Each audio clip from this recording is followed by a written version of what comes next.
அந்த வீட்டுக்குள் நுழைந்து எல்லோரும் கதவை தாழ்முடித்தார். சரி, இவ்வளவுதான் ஆபத்து, நம்ம தப்பிச்சலாம் நினைச்சாங்க. ஆனா அந்த விரட்டி வந்த கும்பல் அந்த வீட்டுக்கு குடிசைக்கு தீ வைத்தது. நாயுடு முன்னின்று தீ வைக்க உத்தரவிட்டார். தீ வைத்தார். ஒரு தாய் ஒரு குழந்தையை மட்டும் காப்பாத்து கொண்டு கை குழந்தையை தீக்கு நடுப்புற வெளியில தூக்கி எறிஞ்சாங்க. ஆனா அந்த குழந்தையை அரிவாள் முனையில வாங்கி 2 துண்டா வெட்டி நெருப்புல திருப்பி 44 பேர் எரிந்த கதை. அவ்வளவு விரைவா இது நடந்து முடிஞ்சிருச்சு. இந்த போராட்டத்துக்கு முழுக்க எதிராக தான் இருந்தார் பெரியார். அதற்கு காரணம் அவருடைய சாதி பாசம், இனப்பாசம் அப்படிங்கிற ஒரு விமர்சனத்தை பெரியார் மீது முன்வைக்கிறார். இந்த போராட்டம் குறித்து தந்தை பெரியாரின் அணுகுமுறை சரியா என்று கேட்டால் சரியில்லை. அவருடைய அமைப்பில் அவருடைய தலைமையில் இயங்கிக் கொண்டிருந்தவர்கள் அவர் இதில் சரியா இல்லைன்னு கருதிதான் ஏஜிகே அவங்க நடத்தக்கூடிய பண்ணை தொழிலாளர் சங்கத்துக்கும் எனக்கு பொறுப்பு இல்லை, எங்க கட்சிக்கு சம்பந்தம் இல்லை என்று மேடையில் பேசுகிறார். விவசாய தொழிலாளர்களுடைய எதிர்வினையை போய் நிலக்கிழார்களுடைய கொடுமையோடு சமப்படுத்தி விடுதலை செய்தி வெளியிட்டார். இப்ப இந்த போராட்டத்தில் ஈடுபட்டதற்காக மார்க்சிஸ்ட் கட்சியை தடை பண்ணணும்னே பெரியார் சொன்னார். ஏன் நீங்க நெல் உற்பத்தியாளர் சங்கத்தை தடை பண்ண சொல்லி கேட்கல? அதையெல்லாம் தடை பண்ணணும். அவன் தானே வன்முறையில் ஈடுபட்டிருக்காங்க. இல்ல, அதுதான் பெரியாருக்கு சாதி பாசம், இனப்பாசம். இன்னும் சொல்ல போனால் ஆரிய பார்ப்பனர்கள் சார்பில் நின்று திராவிட தொழிலாளர்களை ஒடுக்குவதற்கு அண்ணா போலீஸ் படை அமைத்தார். விமர்சனம் பண்றதுல தவறில்லை, அண்ணா தவறு செய்தார். இறந்த 44 பேருமே தேவேந்திர குல வேளாளர் பிரிவை சார்ந்தவங்க. அதை பகிரங்கமா சொல்வதற்கு பலருக்கும் ஒரு தயக்கம் இருக்கு. அப்படிங்கிற ஒரு தயக்கமும் இல்லை. இறந்த அனைவரும் வல்லர்கள். ஏன் அந்த பேர்ல உங்களுக்கு என்ன தயக்கம்? அது என்ன புராண பேரை சொல்லிதான் அவங்களை அழைக்கணுமா? பெரியாரே கேட்டார்ல, அது என்ன தேவேந்திர குலம்? பல்லர்கள். நல்லா சொல்லுங்க, பல்லர்கள் என்பது இழிவான பெயர் அல்ல. இன்னும் 3வது ஒரு உண்மை சொல்றேன். அவர்கள் எல்லோரும் தமிழர்கள் என்பது ஒரு உண்மை. தமிழர்கள் என்பதற்காக கொளுத்தப்பட்டதா? பல்லர்கள் என்பதற்காக கொளுத்தப்பட்டதா? விவசாய தொழிலாளர்கள் என்பதற்காக கொளுத்தப்பட்டதா? இலக்கிழார்கள் எல்லாருமே அந்த காலகட்டத்தில் தெலுங்குராக தான் இருந்தாங்க, குறிப்பிட்ட சாதியினராக தான் இருந்தாங்க. இவங்க தமிழர்கள் அப்படிங்கிறதுனால தான் அவங்க ஒடுக்குனாங்க. இது ஒரு நில மீட்பு இயக்கமா பார்க்கணும். அப்படியும் நான் சொன்ன ஆய்மழை மீனர் யாரு? கல்லர்கள். முக்குளத்தோர் இருந்தாங்க, பண்ணையார்களா இருந்தாங்க. பருத்தியூர் ஐயர், குன்னியூர் சாம்பசிவம், குன்னியூர் மீனாட்சி, வலிவலம் தேசியர், இவங்கள முக்குளத்தோர் உண்டு, பார்ப்பனர்கள் உண்டு, சைவ பிள்ளைமார்கள் உண்டு, பல சாதிகள் உண்டு. யார் இல்ல? பறையர், பல்லர், சத்தியர் இல்லை. அந்த காலகட்டத்தில் தான் பெரியார் தன்னுடைய இதழில் பரட்சிகள் ஜாக்கெட் போட்டதுனால தான் விலைவாசி உயர்ந்துருச்சு இப்படிலாம் எழுதினார் மீது பெரியார் மேல ஒரு பார்வை வைக்கிறேன். அதெல்லாம்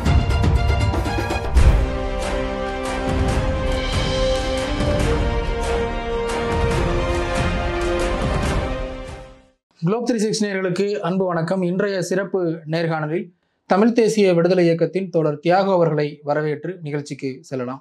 ஐயா வணக்கம். வணக்கம். சந்தித்ததில் மிக்க மகிழ்ச்சி. வெண்மணி படுகொலை டிசம்பர் 25ஆம் தேதி வீரவணக்க நினைவு நாள் அனுசரிக்கப்படுகிறது. வெண்மணி படுகொலை இன்றைக்கு அரசியல் ரீதியாக பல்வேறு பார்வைகளில் பலரும் அதை எடுத்துகிட்டு போகிறாங்க. அதெல்லாம் விவாதிப்பதற்கு முன்பாக முதல்ல அந்த படுகொலையில் என்ன நடந்துச்சு, எப்படி அந்த சம்பவம் நடந்துச்சுங்க? ஏன்னா நீங்கள் அந்த சம்பவத்தோடு கிட்டத்தட்ட தொடர்புடைய ஒரு நபர் நீங்கள். நம்ம இன்றைக்கும் வெண்மணி என்பது நமக்கு ஒரு உயிர்நாடியான செய்தி. நான் பொதுவாக சோஷியலிசம், பொதுமை, ஒரு இடதுசாரி சிந்தனை என்று வளர்ந்த ஒரு காலத்தில் வெண்மணி நிகழ்ச்சியினுடைய தாக்கம் தான் என்னை உடனடியான இந்த ஆயுத போராட்ட அரசியலுக்கு வரவழைத்தது. நான் வெண்மணியின் குழந்தைன்னு சொல்கிறது அந்த மாதிரி தான் நான் வந்தேன். வீட்டை விட்டு படிப்பு இதெல்லாம் துறந்து வெளியே வரும்போதும் என்னுடைய குறி முழுவதும் வெண்மணிக்கு போகணும், அந்த கொடியவனை பழி தீர்க்கணும் என்பதில் தான் நான் கவனமாக இருந்தேன். அந்த மாதிரி சில முயற்சிகள் செய்தோம். அப்போ அது வெற்றி பெறல. இப்போ வெண்மணி என்பது வரலாற்றில் மிக முக்கியமான ஒரு நிகழ்ச்சி. 1968ஆம் ஆண்டில் அது நிகழ்ந்தது. காலங்காலமாக அதுக்கு முன்னால் சில 100 ஆண்டுகளாகவே கீழத்தஞ்சை பகுதி என்பது நிலக்கிழாரியத்தின் ஒரு கோட்டை. ஒவ்வொருத்தருக்கும் 1000 வேலி 2000 வேலி என்று நிலம் இருக்கும். கோயில் பேர்லேயோ தனியார் பேர்லேயோ இருக்கும். அதில் அவர்கள் எல்லா வகையிலும் ஆதிக்கம் செலுத்திக்கிட்டு இருந்தாங்க. ஒன்று, அது பொருளியல் சுரண்டல். உழைக்கிற மக்களை அடக்கி ஒடுக்கி வேலை வாங்கி கிட்டத்தட்ட ஒரு அடிமை முறை அது. சவுக்கால் அடிப்பது, சாணிப்பால் கொடுப்பது என்ற முறைகளில் அவர்களை தண்டிக்கிறது, இந்த முறைகள் இருந்துச்சு. காலையில் நீங்கள் வேலைக்கு இறங்கினால் அந்தி சாய்ந்த பிறகு தான் கரையேற முடியும். இடையில குழந்தைக்கு பால் கொடுக்க கூட கரைக்கு வர முடியாது. அந்த மாதிரியான ஒடுக்குமுறைகள் நிலவியது. பழைய தஞ்சை மாவட்டத்தில். பழைய தஞ்சை மாவட்டம், ரொம்ப குறிப்பாக கீழத்தஞ்சை. நான் அப்பெல்லாம் வந்து அதுக்கு பேர் நாகப்பட்டினம் தாலுக்கான்னு சொல்லுவாங்க.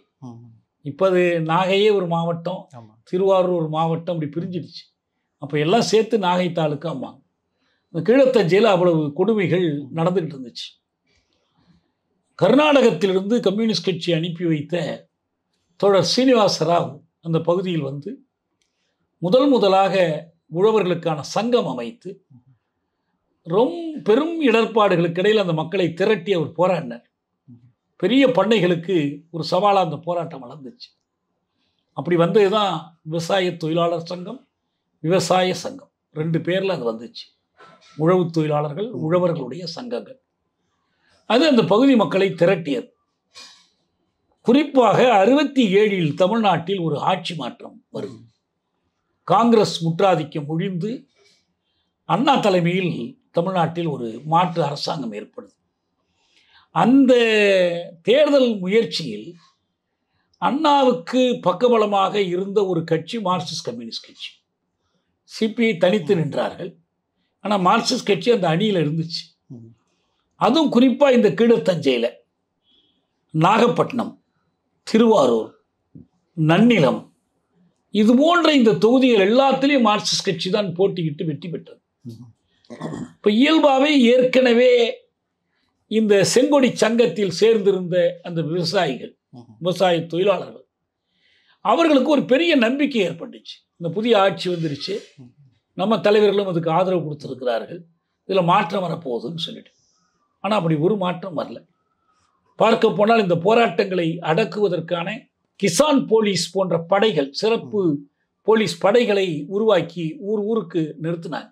ஏற்கனவே இந்த விவசாய தொழிலாளர் சங்கம் அமைப்பதில் 2 அமைப்புகள் முக்கியம். ஒன்று தந்தை பெரியார் தலைமையிலான திராவிடர் கழகம், இன்னொன்று மார்க்சிஸ்ட் கட்சி தலைமையிலான இந்த செங்கொடி விவசாய இயக்கம், விவசாயிகள் இயக்கம். இன்னும் சில பகுதிகள் திருத்துறைப்பூண்டி, மன்னார்குடி எல்லாம் இந்திய பொதுமை கட்சி தலைமையிலான அந்த விவசாய சங்கம், விவசாய தொழிலாளர் சங்கம். இந்த செங்கொடி சங்கத்தில் விவசாய தொழிலாளர்கள், திராவிட விவசாய தொழிலாளர் சங்கத்தில் விவசாயிகள் என்று இருந்த காரணத்தினால் நிலக்கிழார்கள், சாதி இந்துக்கள், இந்த 2 கட்சிகளையும் பறையன் கட்சி என்று அழைத்தார்கள். 2 கட்சிக்கும் கிடைத்த பெருமை அது.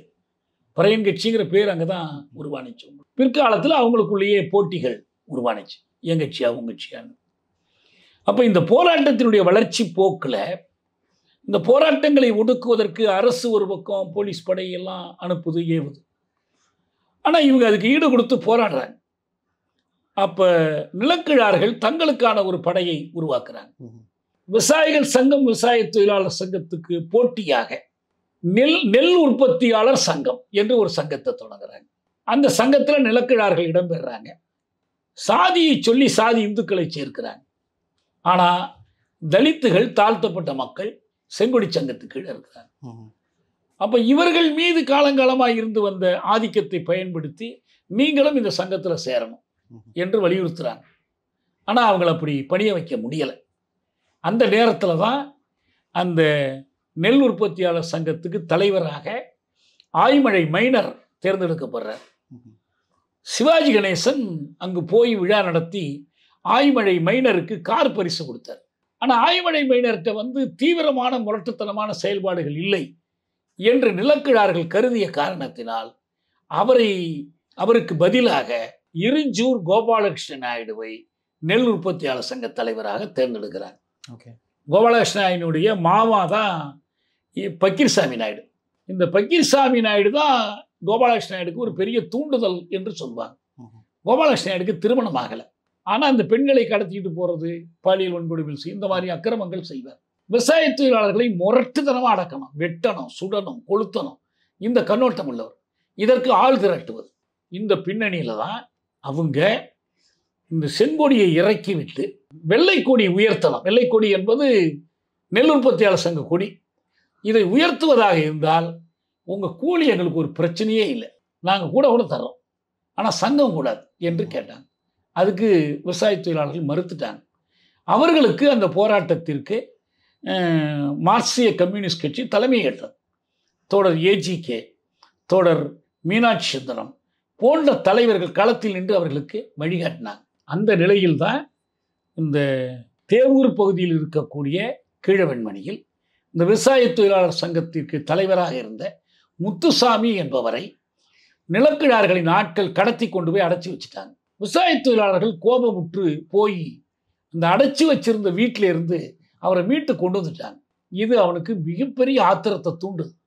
நீங்கள் கொடி எங்கள் கொடி ஏற்றலைங்கிறதுக்கு அபராதம் கட்டணும், இன்னொரு பக்கம் நாங்கள் பிடிச்சி வச்சுருந்தாலும் மீட்டுக்கிட்டு போகிறீங்க, உங்களை சுமிட்டமாக பாருன்ட்டு இவங்க ஒரு படையை திரட்டிக்கிட்டு வெண்மணி மேலே தாக்குதல் கொடுக்குறாங்க. அதில் தலைமை தாங்கி போகிறவர் இருக்கை பக்கீர்சாமி பிள்ளைன்னு அவர் இந்த விவசாய தொழிலாளர்களில் ஒருத்தர், அவங்களுடைய ஏஜென்ட், ஆட்களை கொண்டு வந்து வருவார். அவரை இந்த உள்ளே போய் தாக்கும்போது 2 தரப்பும் மோதல் ஏற்பட்டு அந்த மோதலில் இருக்கை பக்கீர்சாமி கொல்லப்பட்டார். இவர் இறந்துட்டாரு, எல்லாம் ஓடிட்டாங்க. இது இந்த செய்தி ஊருக்குள்ளே போகும்போது எல்லாருக்கும் நடுக்கும். ஏன்னா ஏற்கனவே இந்த ஊரை கொளுத்துறதுன்னு சொல்லி கோபாலகிருஷ்ண நாயுடு பேசிகிட்டு இருக்கிறார். இது தலைவர்களுக்கு தெரிந்து இந்த சம்பவம் நடப்பதற்கு ஒரு வாரம் முன்னதாகவே அன்றைய முதலமைச்சர் அறிஞர் அண்ணாவுக்கு சட்டமன்ற உறுப்பினர்கள் கடிதம் எழுதுகிறாங்க. அன்னைக்கு ஏன்னா ஞானசம்பந்தம், KR ஞானசம்பந்தம், இவங்க எல்லாம் சித்தாடி வீரையன் எல்லாம் சங்கத்தில் இருக்கிறாங்க, சங்க தலைவர்கள். இவங்க கடிதம் எழுதுகிறாங்க. ஆனால் ஒரு நடவடிக்கையும் அரசு எடுக்கலை. அந்த நிலையில்தான் இந்த இருக்கை பக்கீர்சாமி கொலைக்கு பிறகு ஊரில் இருந்த இளைஞர்களெல்லாம் நம்ம எப்படியும் இன்னைக்கு சும்மா விட மாட்டான் நாயுடு, படை திரட்டியும் தாக்க போகிறான், போலீஸும் ஆத்திரமாக இருக்குது, போலீஸ் எல்லாம் எங்கே முகாம் அடிச்சிருக்கு, அவன் வீட்டுக்கு எதிர் வீட்டில் தான் முகாம் அடிச்சிருக்கு, அவன் தான் அவங்களுக்கெல்லாம் சோறு போட்டுருக்கான், எனவே அவங்க வேலையை தான் செய்வாங்க, இன்றைக்கி படை திரட்டி வர போகிறாங்க. நம்ம மக்களை பாதுகாக்கணும், ஊரை பாதுகாக்கணும்னா நமக்கு அடுத்த ஊருக்காரங்க உதவி வேண்டும் என்று எல்லாரும் அந்தந்த வெளியூர்களுக்கு போயிடுறாங்க. அதனால தான் அந்த கொலையில் 5 பேரை தவிர பாக்கி எல்லாருமே பெண்களும் குழந்தைகளும் தான். இந்த 5 பேர் வயசில் ரொம்ப மூத்தவங்க. அதில் ஒரே ஒருத்தர் தான் தப்பித்து கொண்டு, ஒரு பேர் தொப்பலான்னு பேர், நான் பிற்காலத்தில் அவர் போய் பார்த்துருக்கிறேன். இந்த சம்பவத்தின் பின்னணியில் அன்றைக்கி இரவு 11 மணிக்கு ஒரு போலீஸ் வேன் நிற்கிது. இந்த வேன்ல இருந்து அடியாட்களும் குதிக்கிறாங்க, போலீஸ்காரர்களும் மஃப்டியில் குதிக்கிறாங்க. இதை தவிர நாயுடு தலைமை தாங்கி நிற்கிறார். எல்லாம் கையில் துப்பாக்கி, அருவா, எல்லாம் தீப்பந்தம் எல்லாத்தோடு இருக்கிறாங்க. அப்போ சுட்டு கொண்டு போகிறாங்க. நான் அதுக்கு பிறகு சில மாதங்கள் கழித்து அங்கே போயிருந்த போது அந்த தென்னை மரங்களில் பூரா தோட்டா பாய்ந்த இதை என்கிட்ட காமிச்சாங்க. இப்படி தான் சுட்டுக்கிட்டே வந்தாங்க. தோப்பு வரைக்கும் சுடும்போது இந்த மக்கள் தப்பிச்சு போயிடுறாங்க. தோப்பு முடிந்து ஊருக்குள்ளே போகும்போது திறந்த வெளி. அப்போ எங்கேயாவது போய் ஓடி போய் இவங்க பதுங்கணும். ஊர்னா ரொம்ப பெருசு கிடையாது, சின்ன இடம். அப்போ அந்த வரிசையில் கடைசியாக இருந்த வீடு ராமையாவினுடைய வீடு. அதான் ராமையாவின் குடிசை. ரொம்ப சின்னது, இந்த அறையை விட பாய் தான் இருக்கும். ஒரு சின்ன பகுதியில் சமையலுக்காக ஒரு ஒதுக்கி வச்சுருப்பாங்க, ஒரு சின்ன குட்டிச்சோறு இருக்கும். அந்த பக்கம் படுக்கை எல்லாமே அதான். அந்த வீட்டுக்குள்ளே மட்டும் 11 பேர். அந்த வீட்டுக்குள் நுழைந்து எல்லோரும் கதவை தாழ் போட்டுக்கிட்டாங்க. சரி, இவ்வளவுதான் ஆபத்து, நம்ம தப்பிச்சலாம்னு நினச்சாங்க. ஆனால் அந்த விரட்டி வந்த கும்பல் அந்த வீட்டுக்கு, குடிசைக்கு தீ வைத்தது. நாயுடு முன்னின்று தீ வைக்க உத்தரவிட்டான், தீ வைத்தார். ஒரு தாய், நம்ம செத்துற போகிறோம், எல்லாம் எரியுது, ஒரு குழந்தையை மட்டும் காப்பாற்று கொண்டு கை குழந்தையை தீக்கு நடுப்புற வெளியில் தூக்கி எறிஞ்சாங்க. ஆனால் அந்த குழந்தையை அரிவாள் முனையில் வாங்கி 2 துண்டா வெட்டி நெருப்பில் திருப்பி தூக்கி போட்டாங்க. இதான் 44 பேர் எரிந்த கதை. அவ்வளவு விரைவாக இது நடந்து முடிஞ்சிடுச்சு. இளைஞர்கள் ஊரில் இல்லை. 2வது கட்சி தலைவர்கள், மார்க்சிஸ்ட் கட்சியினுடைய முக்கியமான தலைவர்கள். அப்போ எர்ணாகுளத்தில் கட்சியினுடைய மாநாடு, பேராயம் நடந்துக்கிட்டு இருக்கு. எனவே அவங்க எல்லாம் அங்கே போயிட்டாங்க. இந்த செய்தி கேள்விப்பட்ட பிறகுதான் சில தலைவர்களை, ராமமூர்த்தி உட்பட சில தலைவர்களை, நீங்கள் போய் அங்கே பாருங்க என்று அவங்க அனுப்பி வச்சாங்க.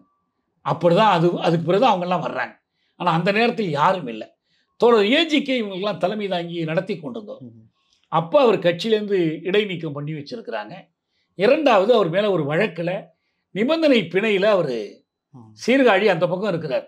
செய்தி கேள்விப்பட்ட உடனே நள்ளிரவில் பார்க்கும் போதெல்லாம் நெருப்பு பிடிச்சு எரிஞ்சிக்கிட்டு இருக்கு. இதுதான் நடந்த பின்னணி. இந்த போராட்டம் அந்த மக்கள் கூலி உயர்வுக்காக நடத்திய போராட்டம். ஆனால் கூலி உயர்வுக்காக மட்டும் போராட முடியாது. ஏன்னா கூலி உயர்வுக்காக போராடணும், கூட்டு பேர உரிமையை நிலைநாட்டணும்னா அதுக்கு சங்கம் வேணும். இப்போ சங்க உரிமைக்காக நடத்தின போராட்டம். நீ கூலி உயர்வுனாலும் கொடுக்குறேன், சங்கத்தை மட்டும் கலைச்சிருன்னு அவன் சொல்கிறான். நீ என்ன கொடுத்தாலும் சங்கத்தை கலைக்க மாட்டோம் என்று அவர்கள் உறுதியாக நின்றாங்க. அந்த சங்கமாக அவர்கள் சேருவதற்கு அவர்களுக்குரிய மனித தன்மானத்தை, சுயமரியாதையை கம்யூனிஸ்ட் கட்சி அவர்களுக்கு ஏற்படுத்தி கொடுத்தது. இல்லைன்னு சொல்ல முடியாது. ஏன்னா பண்பாட்டு தளத்தில் அவங்க முழுக்க நிலக்கிழாரியத்தை சார்ந்து நின்றவங்க. ஒரு திருவிழாவா, கோயிலா, அதுவா இதுவா, பொங்கலுக்கு வந்து புல்லு கட்டு கொண்டு போய் அவங்க வீட்டில் போடுவாங்க, இலவசம். அது யாரு? அடிமை தொழிலாளர்கள் ஆண்டைக்கு இலவசமாக கொடுக்கணும். வேறு சில நிகழ்ச்சிகளை கோழி கொண்டு போய் போடணும். இந்த மாதிரியான அடிமை முறை அங்கே இருந்துச்சு. இந்த அடிமை முறையில் நீயும் மனுஷன், அவனும் மனுஷன். அவனுக்கு நீ ஏன் பயப்படுற? நம்ம உழைச்சா உழைப்பு சேர்த்தலனுக்கான விலையை கொடுக்குறான், நம்ம அதை வாங்கிட்டு வருவோம். மற்றபடி அவனுக்கு நம்ம அடிமை இல்லைன்னு சொல்லி ஊரில் கணவன் மனைவி தகராறு, தனிப்பட்ட முறையில் கொடுக்கல் வாங்கல் பிரச்சனை எதுவாக இருந்தாலும் கையை கட்டி கொண்டு போய் ஆண்டைக்கு முன்னால் நிற்கிற பழக்கத்தை கம்யூனிஸ்ட் கட்சி ஒழித்து கட்டியது. மக்கள் மத்தியில் முரண்பாடுகள் இருக்கா, நாமே தீர்த்து கொள்ளலாம். அதுக்கு என்ன பண்ணணும்? மாதத்தில் ஒரு நாள் அமாவாசை அன்றைக்கு யாரும் வேலைக்கு போகக்கூடாது. வேலை நிறுத்தம் பண்ணி ஒரு மைதானத்தில் எல்லாரும் கூடுவாங்க. அங்கே அந்தந்த ஊர் பிரச்சனைகளை முன்வைப்பாங்க. அங்கே ஒரு தீர்வு சொல்லுவாங்க. அதை ஏற்றுக்கொண்டு எல்லோரும் இந்த சங்கத்துக்கு அவ்வளோ மதிப்பு கொடுப்பாங்க, கட்டுப்படுவாங்க. எல்லாம் பிரிஞ்சு அவங்கவுங்க வேலைக்கு போயிடுவாங்க. இந்த மாதிரி சங்க உரிமைக்காக, மனித உரிமைக்காக, தன்மானத்திற்காக நடந்த போராட்டம். அதில் கூலி உயர்வும் ஒரு கோரிக்கை. அதுக்காகவும் போராடினாங்க. ஏன்னா அவங்க பொருளியல் வாழ்க்கை நிலைக்கு கூலி வேண்டான்னு சொல்ல முடியாதுல்ல, அதுக்காகவும் போராடினாங்க. இதான் அந்த போராட்டம் நடந்த பின்னணி என்பது இது. அந்த போராட்டம் குறித்து பல்வேறு விமர்சனங்களை இப்போ முன்வைக்கிறாங்க. குறிப்பாக கூலி உயர்வு கேட்டது தப்புன்னு பெரியார் சொன்னார். அது மட்டும் இல்லாமல் அந்த போராட்டத்தை ஆதரிக்கலை. கம்யூனிஸ்ட் கட்சியை தடை செஞ்சால் போதும் அந்த போராட்டம் ஒடுங்கிரும். இப்படி அந்த போராட்டத்துக்கு முழுக்க முழுக்க எதிராக தான் இருந்தார் பெரியார். அதற்கு காரணம் அவருடைய சாதி பாசம், இனப்பாசம் அப்படிங்கிற ஒரு விமர்சனத்தை பெரியார் மீது முன்வைக்கிறாங்க. எப்படி பார்க்குறீங்க? அதாவது இந்த போராட்டம் குறித்து தந்தை பெரியாரின் அணுகுமுறை சரியா என்று கேட்டால் சரியில்லை, தவறு தான். அதில் ஒன்றும் மாற்றுக்கிறதுக்கே இடமில்லை. இன்னும் சொல்ல போனால் அவருடைய அமைப்பில், அவருடைய தலைமையில் இயங்கி கொண்டிருந்தவர்கள் அவர் இதில் சரியா இல்லைன்னு கருதி தான் வெளியேறி கம்யூனிஸ்ட் இயக்கங்களுக்கு வந்தாங்க. முக்கியமான தலைவர்கள் எல்லாம் அவர்கிட்ட இயங்கிட்டு இருந்தவங்க தான். அந்த கூலி உயர்வினால் பயனில்லை என்பதுன்ற கோட்பாடெல்லாம் நடைமுறையில் பொருந்தாது. இன்றைக்கி போராடுகிற தொழிலாளர்கிட்ட போய் உங்களுக்கு கூலி உயர்வு கிடைத்தால் என்ன பண்ணோம்? ஒரு பக்கம் கூலி உயரும், இன்னொரு பக்கம் விலை உயரும். இதில் என்ன பயன்னு கேட்டால் ஒத்துக்குவாங்களா? நீங்கள் கூலி உயராவிட்டாலும் விலை உயரும். அதான் இங்கே பிரச்சனையே.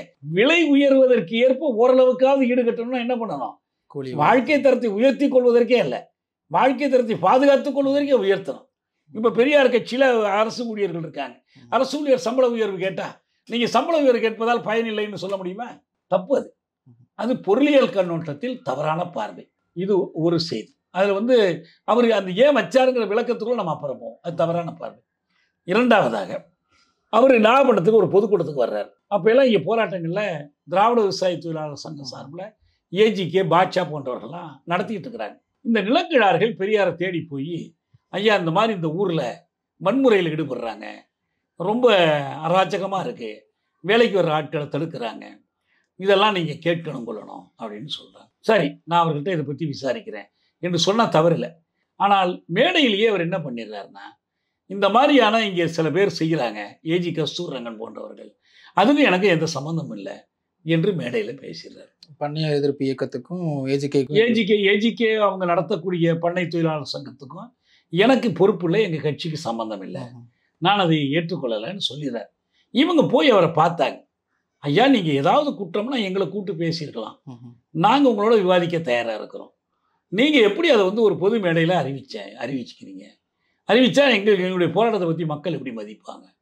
எதா வேணாலும் இருக்கட்டும், அப்படி தான் இங்கே இருக்கிறனா, நீங்கள் போகிறதுனா போங்க, இருக்கிறனா இருங்க அப்படின்ட்டார். அதோடு அவங்க வெளியேறி வந்துட்டாங்க. இன்னொரு பக்கம் என்ன சொல்லணும்னா, ஏற்கனவே நாம் சொன்ன பாருங்க, திராவிடர் கழகத்தின் தலைமையில் திரண்ட அந்த அமைப்பு திராவிட விவசாய தொழிலாளர் சங்கம், அதுவும் செங்கொடி சங்கமும் தான் போராடிக்கிட்டு இருக்கு. திராவிட விவசாய தொழிலாளர் சங்கமும் இந்த சங்கமும் இப்படி இருக்கிறதுனால இது கருப்பு, அது சிகப்பு, இந்த கருப்பு சிவப்பு ரெண்டுக்குமே பேர் பறையன் கட்சி. இது ஒன்றுமே இல்லாமல் வராது. அது ஒன்றும் நிலக்கிழார்களின் கட்சி அல்ல. அவங்க பல விதத்தில் இந்த திராவிட விவசாய தொழிலாளர் சங்கம் போராடி இருக்கிறாங்க. இன்னொரு பக்கம் குறிப்பாக சாதிக்கு எதிரான போராட்டத்தை அவங்க முன்னெடுத்து நடத்துறாங்க. இதுதான் பிற்காலத்தில் இந்த கம்யூனிஸ்ட் கட்சி எடுத்த முயற்சிகளுக்கு உதவியா வந்துச்சு. அவங்க எப்படி திரண்டாங்க?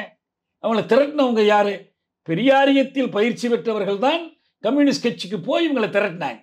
தமிழ்நாட்டில் வேற எங்கும் இல்லாத அளவுக்கு அந்த பகுதியில் திரட்டுவதற்கு பெரியாருடைய இயக்கமும் பெரியார் கொடுத்த பயிற்சியும் உதவியது என்பதுதான உண்மை. அவர் தனிப்பட்டு எந்த கருத்தை வேணாலும் சொல்லியிருக்கலாம். இது ஒரு காரணம். அடுத்தது என்னன்னா, பெரியார் ஒரு கட்சி ஒரு ஆட்சி ஆதரிக்கிறாருன்னா அதை கொண்டே எல்லாம் சாதிக்க முடியுங்கிற அளவுக்கு தீவிரமாக தான் ஆதரிப்பார். இப்போ காங்கிரஸை அவ்வளோ கடுமையாக ஒரு காலத்தில் எதிர்த்தவர், காந்தியையும் காங்கிரஸையும் ஒழித்து விட்டு மறுவேலையின்னவர். ஆனால் தமிழ்நாட்டில் காமராஜர் மேலே வரும்போது, ராஜாஜினுடைய குலக்கல்வி திட்டத்துக்கு எதிர்ப்பு வரும்போது காமராஜரை ஆதரிக்க தொடங்கினார். சாதாரண ஆதரவு இல்லை, பச்சை தமிழன் என்று சொல்லி ஆதரிச்சார். காமராஜர் இருக்கும்போதே நம்ம எல்லாத்தையும் சாதித்துக் கொள்ளணும், எதையும் விட்டுறக்கூடாது என்று சொன்னார். காமராஜர் அரசாங்கத்தின் போது யார் போராட்டம் நடத்தினாலும் கண்டிச்சார். அவரே மட்டும் போராடினார். காமராஜர் ஆட்சி இருக்கும்போது 57 சாதி ஒழிப்பு சட்ட எரிப்பு போராட்டத்தை நடத்துறார். ஆனால் மற்றவங்க போராடுவதை எல்லாம் கண்டிச்சார். குறிப்பாக அந்த 67 தேர்தலில் மிக தீவிரமாக காங்கிரஸை ஆதரிச்சார். திமுகவுக்கு எதிரான மிகப்பெரிய சக்தியாக திராவிடர் கழகம் தான் செயல்பட்டது. இப்போ நாங்கள்லாம் இன்னைக்கு காங்கிரஸ் ஆதரவு பரப்புரையில் ஈடுபட்டோம் என்றால் அதற்கு முக்கியமான காரணம் பெரியாருடைய அந்த அழைப்பு தான்.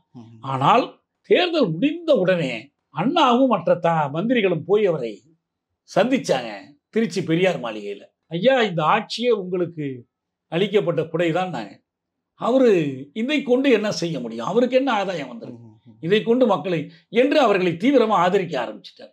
இன்றுதான் உண்மையிலேயே திராவிட ஆட்சி மலர்ந்ததுன்னு சொல்லிட்டார். அது வரைக்கும் திராவிடர் கழகத்தில் இருந்து கொண்டு காங்கிரஸை காமராஜரை தீவிரமாக ஆதரித்து வந்த வாழப்பாடி ராமமூர்த்தி திராவிடர் கழகத்திலிருந்து விலகி காங்கிரஸில் சேர்ந்தது அப்போதான். பெரியார் அந்த முடிவு எடுத்த போது தான் எங்களுக்கு எல்லாமே அதிர்ச்சி. எங்கூர் திராவிடர் கழகத்துக்காரங்களும் அதிர்ச்சி. பெரியார் இப்படி பண்ணுவார்னு யாருமே எதிர்பார்க்கல. ஆனால் ஐயா சொல்லிட்டார், என்ன பண்ணுறது என்று கொஞ்சம் கொஞ்சமாக ஒத்து போயிட்டாங்க. அதிலிருந்து அண்ணா ஆட்சியை பாதுகாக்கணும், அண்ணா ஆட்சிக்கு இடையூறு வரக்கூடாது, அவங்க செய்யக்கூடிய சீர்திருத்தங்களால் நம்ம திராவிடர்களுக்கு பலன் கிடைக்கிறது என்ற கோணத்தில் எல்லாத்தையும் அணுக ஆரம்பித்தார். இப்போ எப்படி 65 இந்திய எதிர்ப்பு போராட்டத்தை காமராஜரை ஆதரிப்பதன் பெயரால் மாணவருடைய இந்திய எதிர்ப்பு போராட்டத்துக்கு பெரியார் எதிராக இருந்தார். அவர் வாழ்க்கையில் நேரிட்ட மிகப்பெரிய ஒரு சறுக்கல் அது. முதல் மொழிப்போரில் தலைமை தாங்கினவர் இந்த மொழிப்போரில் என்ன பண்ணுறாரு, பக்தவச்சலத்தினுடைய காட்டாட்சியை ஆதரிக்கிறார். இப்படி எத்தனையோ உதாரணங்கள் நம்ம சொல்லலாம்.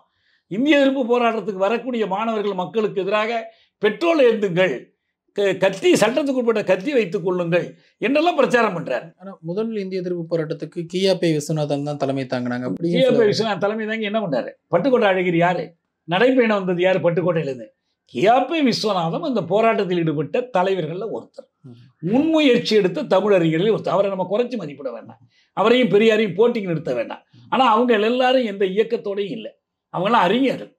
அதில் முதலாளிகள் கூட இருந்தாங்க. கருமுத்து தியாகராசர் இருந்தார், கியாபே விஸ்வநாதன் இருந்தார், வேறு பல தலைவர்கள் இருந்தாங்க.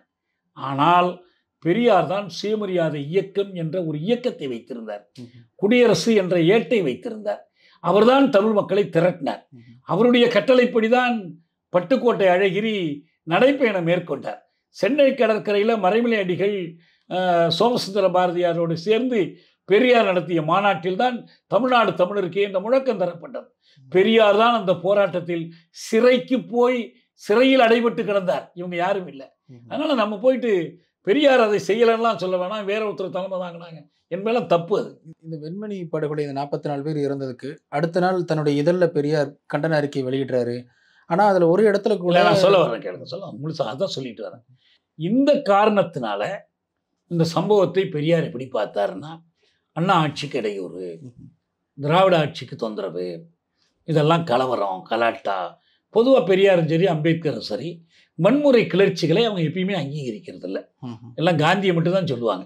இவங்க எந்த வன்முறை கிளர்ச்சி நடத்தினாங்க, எந்த வன்முறை கிளர்ச்சியையும் இது மகத் போராட்டமாக இருக்கட்டும், வைக்கம் போராட்டமாக இருக்கட்டும், எதுலேயும் வன்முறையை அவங்க ஆதரித்ததில்லை. அப்போ இந்த கிளர்ச்சியில் இந்த இது நடக்குது.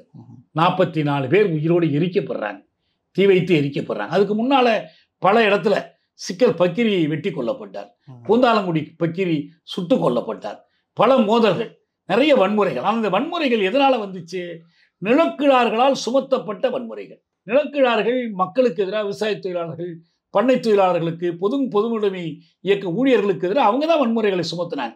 ஆனால் பெரியார் பொதுவாகவே அதை வன்முறைன்னு பார்த்தார். இப்போ நான் சொன்னேன்ல, இருக்கை பக்கீர்சாமி மாலையில் கொல்லப்பட்டார், இரவு வெண்மணி நடந்துச்சுன்னு. இதை என்ன பண்ணிட்டாங்க விடுதலையில்? விவசாய தொழிலாளர்களிடையே மோதல், அதில் ஒருத்தர் கொல்லப்பட்டார். இது மோதல் அல்ல, விவசாய தொழிலாளர்கள் மீது நிலக்கிழார்களின் அடியாட்கள் தொடுத்த தாக்குதல் அது. அதை அவங்க எதிரடிச்சாங்க, அதை சந்திச்சாங்க, முறியடிச்சாங்க. மற்றபடி இதை எப்படி நம்ம ரெண்டையும் சமப்படுத்த முடியும்? இப்போ சாதி அமைப்பு என்பது பார்ப்பனர்களுக்கும் பறையர்களுக்கும் மோதல்னு சொல்லுவீங்களா? எப்படி சொல்ல முடியும்? பறையர்கள் ஆதிக்க சக்தி, பறையர்கள் இது பார்ப்பனர்கள் ஆதிக்க சக்தி. அவன் தீண்டாமை பிரிவிக்கிறத ஏற்று போராடுறாங்க. இவங்க ரெண்டு பேருக்குள்ள மோதல் வந்துச்சுன்னா அது மோதல் கிடையாது. பார்ப்பனர்கள் பறையர்கள் மீது வன்முறையை ஏவுகிறார்கள், அதுக்கு பறையர்கள் எதிர்வினை ஆற்றுகிறார்கள். இப்போ விவசாய தொழிலாளர்களுடைய எதிர்வினையை போய் நிலக்கிழார்களுடைய கொடுமையோடு சமப்படுத்தி விடுதலை செய்தி வெளியிட்டது. இப்போ இந்த போராட்டத்தில் ஈடுபட்டதற்காக மார்க்சிஸ்ட் கட்சியை தடை பண்ணணும்னே பெரியார் சொன்னார்.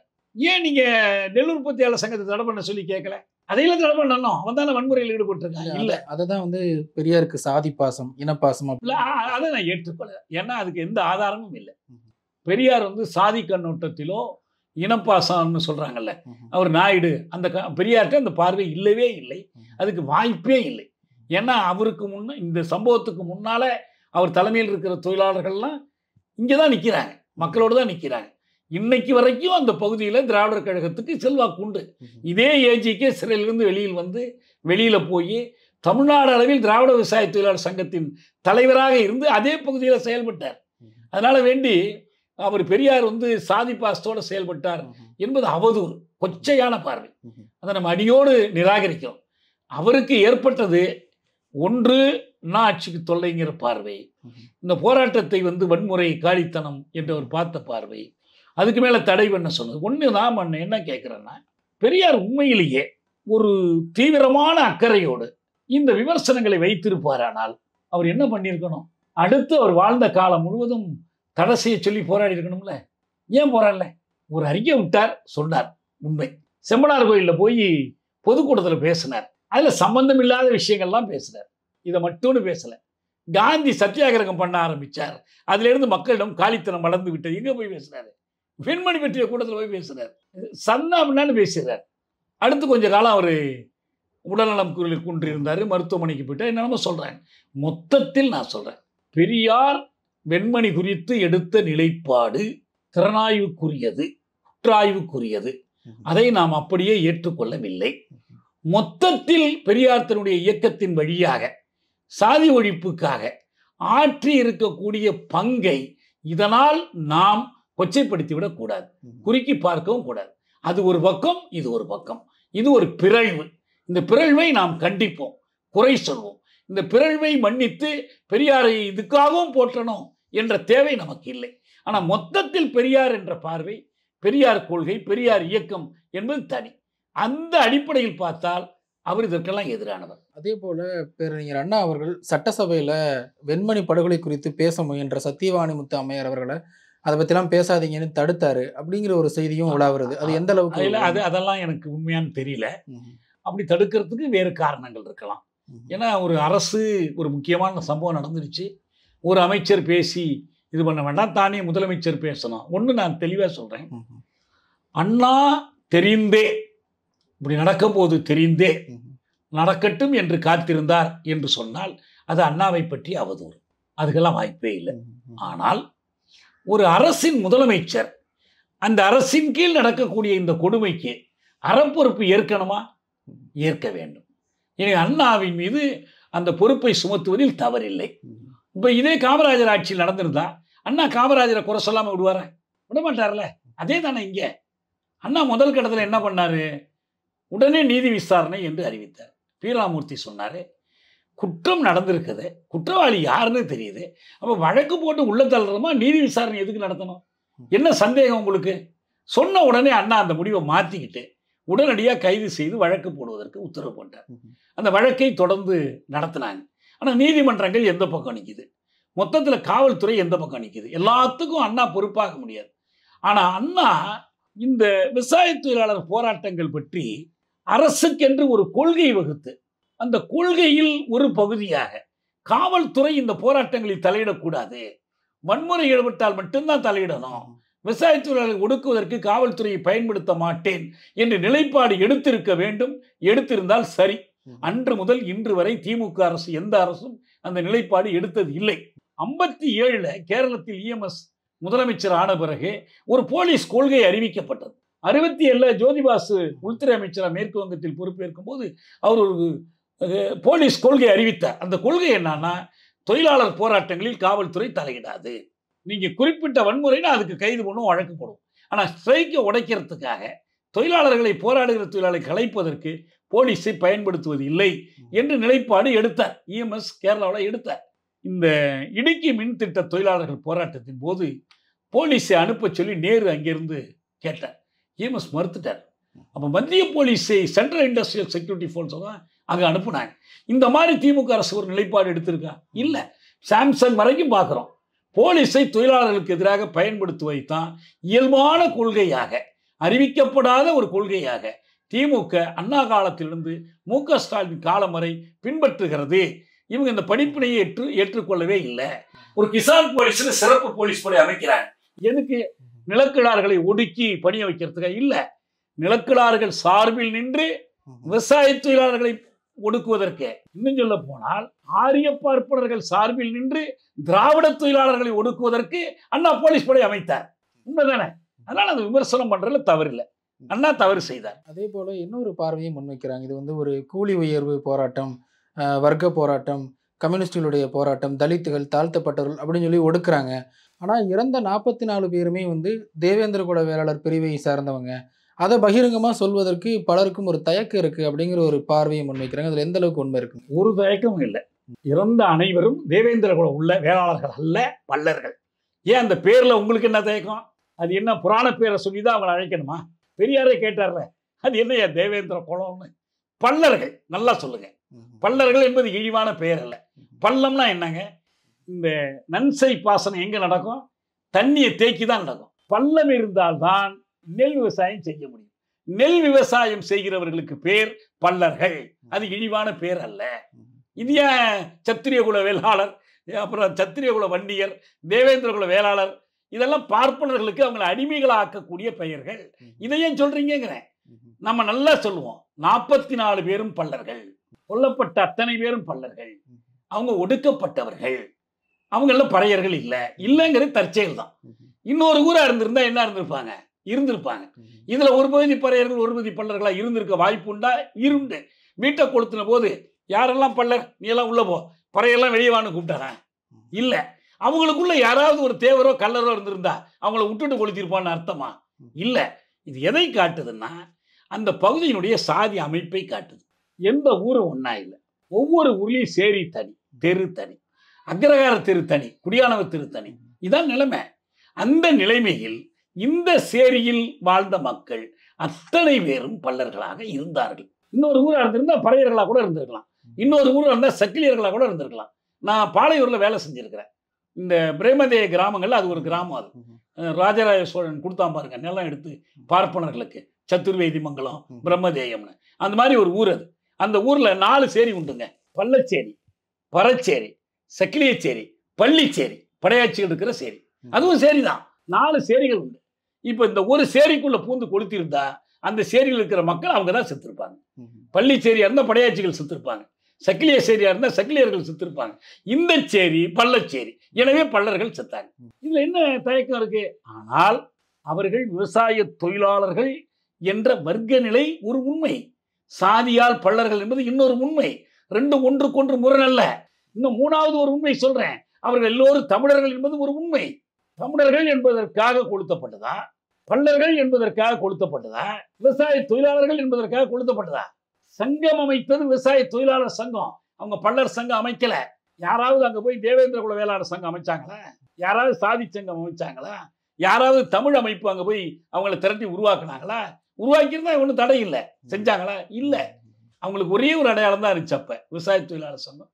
அவங்க கூடுதல் ஊதியத்துக்காக போராடுறாங்க, விழுந்த கூலிக்காக போராடுறாங்க. அதற்கு சங்கம் அமைக்கிறாங்க. அந்த சங்கம் என்ன சங்கம்? விவசாய தொழிலாளர் சங்கம். அந்த சங்கத்தை அமைத்தது எது? கம்யூனிஸ்ட் கட்சி தான். வேறு யாரும் இல்லை. காந்திவாதிகள் அமைக்கல, அம்பேத்கரியர்கள் அமைக்கல, இவங்க யாருமே அமைக்கல. அமைத்தது கம்யூனிஸ்ட் கட்சி. அவங்களுக்குள்ள பெருமை எது? அதையே நீங்க பறிக்க பாக்குறீங்க. அவங்க எவ்வளவு கஷ்டப்பட்டு அமைச்சாங்க. சீனிவாசராவ் எப்படி போராடி அமைச்சார்? மணியம்மை, மணலூர் மணியம்மை எப்படி போராடி அமைச்சாங்க? ஏஜிகே போன்ற தலைவர்கள் எப்படி போராடி அமைச்சாங்க? மணலி கந்தசாமி எப்படி அமைத்தார்? இந்த வரலாற்றை படிச்சு பாருங்க. இவங்க யாரும் சாதிக்காக சங்கம் அமைக்கல. இவங்க அமைத்தது எல்லாமே வர்க்க அமைப்புகள். அந்த முறையில் அமைக்கப்பட்ட சங்கம் தான். அதனால இவங்களுக்கு எல்லா உண்மைகளும் எல்லா அடையாளங்களும் உண்டு. இப்போ நான் உங்களை வந்து தோழரேன்னு கூப்பிடுறேன். உங்க குழந்தை உங்களை அப்பான்னு கூப்பிடும். நீங்க அப்பாவா தோழரா? யார் நீங்க? எனக்கு தோழர், உங்க குழந்தைக்கு அப்பா. அவ்வளவுதான் உங்களுக்கு. சாதி இந்துக்களுக்கு அவங்க ஒடுக்கப்பட்ட சாதி, நிலக்கிழார்களுக்கு அவங்க விவசாய தொழிலாளர்கள், அயல் இனத்தவர்களுக்கு அவங்க தமிழர்கள். அதே போல் அந்த நிலக்கிழார்கள் எல்லாருமே வந்து அந்த காலகட்டத்தில் தெலுங்குராக தான் இருந்தாங்க, குறிப்பிட்ட சாதியினராக தான் இருந்தாங்க. இவங்க தமிழர்கள் அப்படிங்கிறதுனால தான் அவங்க ஒடுக்குனாங்க. இது வந்து ஒரு நில மீட்பு இயக்கமாக பார்க்கணும். அப்படியும் சிலர் சொல்றாங்க. அபத்தம். நான் சொன்ன ஆய்மழை மைனர் யாரு? கள்ளர். அவரு முக்குளத்தோர் இருந்தாங்க, பண்ணையார்களாக இருந்தாங்க.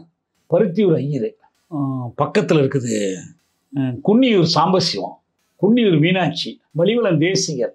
இவங்கள முக்குளத்தோர் உண்டு, பார்ப்பனர்கள் உண்டு, சைவ பிள்ளைமார்கள் உண்டு, பல சாதிகள் உண்டு. யார் இல்லை? பறையர், பல்லர், சக்கிலியர் இல்லை. அந்த காலகட்டத்தில் தான் பெரியார் வந்து தன்னுடைய இதழில் வந்து பறச்சிகள் ஜாக்கெட் போட்டதுனால தான் விலைவாசி உயர்ந்துருச்சு இப்படிலாம் எழுதினார் மீது பெரியார் மேலே ஒரு பார்வை வைக்கிறாங்க. அதெல்லாம் அபத்தங்க.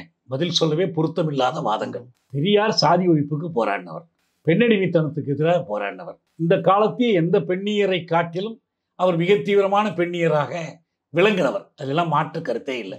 பெண்கள் தான் அவருக்கு தந்தை பெரியார் என்ற பட்டத்தையே கொடுத்தாங்க.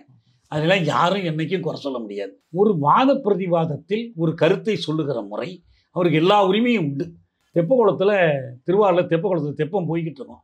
கரையில் அவர் பொதுக்கூட்டம் நடந்துகிட்டு இருக்கோம். தெப்பமா வெங்காயம் இது எப்படி மிதக்குது தெரியுமா? தியாகராஜரா மிதக்க வைக்கிறார் அப்படின்னு கேட்பார். இந்த தியாகராஜ பக்தர்களும் அதை கேட்டு கைத்தட்டி ரசிப்பார். அந்த மாதிரி அவர் பேசுறது வந்து தீவிரமாக ஒரு விதத்தை அதிர்ச்சியோடு உணர்த்துவதற்காக போராடுவார். எல்லா மக்களிடமும் பண்பாடு உயர்ந்திருக்கிறதுன்னு சொல்வதனுடைய ஒரு வெளிப்பாடு தான் அன்னைக்கு சட்டை போடாதவங்க இன்னைக்கு சட்டை போடுறாங்க, அன்னைக்கு பனியன் அணியாதவர்கள் இன்னைக்கு பனியன் அப்படின்னு சொல்லக்கூடிய ஒரு கான்டெக்ட் தானே தவிர இவர் போய் பறச்சி ஜாக்கெட் போடக்கூடாதுன்னு என்னைக்காவது பிரச்சாரம் பண்ணாரா? இது என்ன அபத்தமாக இருக்குது. அதனால் அதெல்லாம் ஏற்று பெரியாரை குறை சொல்வதற்காகவே ஒரு பிழையை காரணமாக வைத்து கொண்டு மொத்தமாக அவரை இருட்டடிப்பு செய்வது அசிங்கமான முயற்சி. அதுக்கெல்லாம் பதில் சொல்ல வேண்டிய அவசியம் இல்லை. நிறைவு கேள்வியாக, இந்த ஆண்டினுடைய துவக்கத்தில் ஆளுநர் RN ரவி அவர்கள் நான் வந்து வெண்மணிக்கு போக இருக்கிறேன், அங்கே பாதிக்கப்பட்டவங்களை சந்திக்க இருக்கிறேன் அப்படின்னு சொல்லியிருந்தார். பிறகு அந்த மக்கள் மறுப்பு தெரிவித்ததாகவும் ஒரு செய்தி வந்தது. அதற்கு அடுத்த நாட்களில் பழனிவேல் ராஜன் நினைக்கிறேன் அவருடைய பெயர், அங்கே போய் பார்த்து அந்த குண்டடிப்பட்டவரை போய் பார்த்துட்டு வெண்மணி இன்னமும் வந்து வறுமை தொய்ந்த ஒரு பகுதியாக இருக்குது, கருப்பு பக்கமாக இருக்குது, தமிழ்நாட்டோட கருப்பு பக்கம் அப்படிங்கிற வார்த்தைகள்லாம் பதிவு செஞ்சுருந்தார். கிட்டத்தட்ட 56 ஆண்டில் நம்ம இருக்கிறோம். எப்படி பார்க்குறீங்க? என்ன செய்தி சொல்ல விரும்புகிறீங்க? தமிழ்நாடு முழுவதும் தலித் மக்கள் வறுமை தோய்ந்த நிலையில் இருக்கிறார்கள் என்பதற்கு வெண்மணியை போய் பார்த்து தெரிந்து கொள்ளணும்னு அவசியம் இல்லை, இல்லையா? வெண்மணி மட்டும் தனியாக 44 பேர் எரிந்த ஊர் என்பதற்காக என்ன அவங்களுக்கு எரிஞ்சிட்டாங்கன்னு பதிலுக்கு ஒரு வீடு கட்டி கொடுக்கலாம். இந்த வீடெல்லாம் என்ன வீடு? தொகுப்பு வீடு. சும்மா ஒரு சின்ன சின்ன சிமெண்ட்டு கான், மிந்தி வந்து மண் குடிசையாக இருந்துச்சு, இப்போ சிமெண்ட்டு கான் நான் போய் பார்த்துருக்குறேன், கட்டி கொடுத்துருக்குறாங்க. அவ்வளோதான். வேற ஒன்றும் ரொம்ப நவீனமான வீடுகளை கட்டியெல்லாம் கொடுத்துடல. அந்த ஊருக்கு மட்டும் அப்படி கட்டி கொடுத்துருவான்னு எதிர்பார்க்கவும் முடியாது. ரெண்டாவது, காவிரி உரிமை இழந்ததுனால ஏற்பட்ட பாதிப்பு எல்லா பகுதியிலும் இருக்குது, அந்த மக்களுக்கு இருக்குது. இன்னைக்கு கூலி உயர்வு கோரிக்கை, அதுக்கான போராட்டம் என்பது வழக்கொழிந்து போயிடுச்சு. ஏன்? வேலைக்கு இது வேணும்ல உங்களுக்கு, நிலத்தில் விவசாயம் நடக்கணும்ல. காவிரி உரிமை மறுக்கப்பட்டுடுச்சு. கூலி உயர்வுக்கு போராடிய கம்யூனிஸ்ட் கட்சி, மனித மரியாதைக்கு போராடிய கம்யூனிஸ்ட் கட்சி, அல்லது சுயமரியாதைக்கு போராடிய திராவிடர் கழகம் யாராலும் காவிரி மீட்பு போராட்டத்தில் அவர்களை அணிதிரட்ட முடியவில்லை. அந்த முயற்சியை தமிழ் தேசிய ஆற்றர்கள் தான் நாங்கள் செய்தோம். ஏன்னா நான் அவங்கள்ட்ட கேட்டேன், ஏன் இவ்வளவு வீரஞ்செறிந்த ஒரு இயக்கம் ஏன் காவிரியை தோற்றதுன்னு கேட்டேன். தெரியல தோழர். நான் சொன்னேன், உங்களை தோழர்களேன்னு அழைச்சாங்க, தொழிலாளர்களேன்னு அழைச்சாங்க, என்னைக்காவது தமிழர்களேன்னு உங்களை கூப்பிட்டது உண்டான்னு கேட்டேன். இல்லைன்னாங்க. அப்போ தமிழர் என்ற அடையாளம் உங்களுக்கு கிடையாதா? நீங்கள் தமிழர் இல்லையா? வேற மொழிக்காரனா? தெலுங்கனா? தமிழர் என்பது உங்களுக்குள்ள அடையாளம் தானே. மற்றவனுக்கெல்லாம் இன்னும் 4 மொழி துணைக்கு வரும், உங்களுக்கு தமிழ் மட்டும்தான் வரும். அப்போ உங்களை தமிழர்கள்னு அழைக்காத காரணத்தினால் தமிழர்கள் என்ற முறையில் இழந்த காவிரியை மீட்கிற உணர்ச்சிக்கு உங்களை வளர்க்க முடியலை. இதான் உண்மைன்னு சொன்னேன். இதான் இன்னைக்கு இருக்கிற குறை. அப்போ தமிழ்நாடு அடிமைப்பட்டிருக்கிறது. தமிழ் தேசியம் டெல்லிக்கு அடிமைப்பட்டிருக்கிறது. எனவே பொருளியலில் தாழ்ந்து கிடக்கிறது, வெண்மணியும் தாழ்ந்து கிடக்கிறது. தமிழ்நாடு எங்கும் சாதி கொடுமையில் நீடித்தால் வெண்மணியிலும் நீடிக்கிறது. வெண்மணிக்குன்னு தனியாக பேசுறதுக்கு ஒன்றுமே இல்லை. வெண்மணி என்ன அது ஒரு சிங்கப்பூர் இப்படி ஆயிடுச்சுன்னு சொல்கிறதுக்கான வாதமாயுது? அப்படி பார்க்க வேண்டியது. வெண்மணி மக்களும் போராட வேண்டும், ஏனைய மக்களும் போராட வேண்டும். இந்த 3 வகையான வர்க்க சுரண்டல், சாதி அடிமைத்தனம், தேசிய ஒடுக்குமுறை, இந்த 3க்கு எதிராகவும் இணைந்த போராட்டங்களை தமிழர்களாக, தொழிலாளர்களாக, ஒடுக்குண்ட வகுப்பினராக அவர்களும் முன்னெடுக்க வேண்டும். இதான் நான் சொல்ல விரும்புகிறேன். நிகழ்ச்சியில் பங்கெடுத்து தங்களுடைய கருத்துக்களை பகிர்ந்துள்ளமைக்கு மிக்க நன்றி. நன்றி.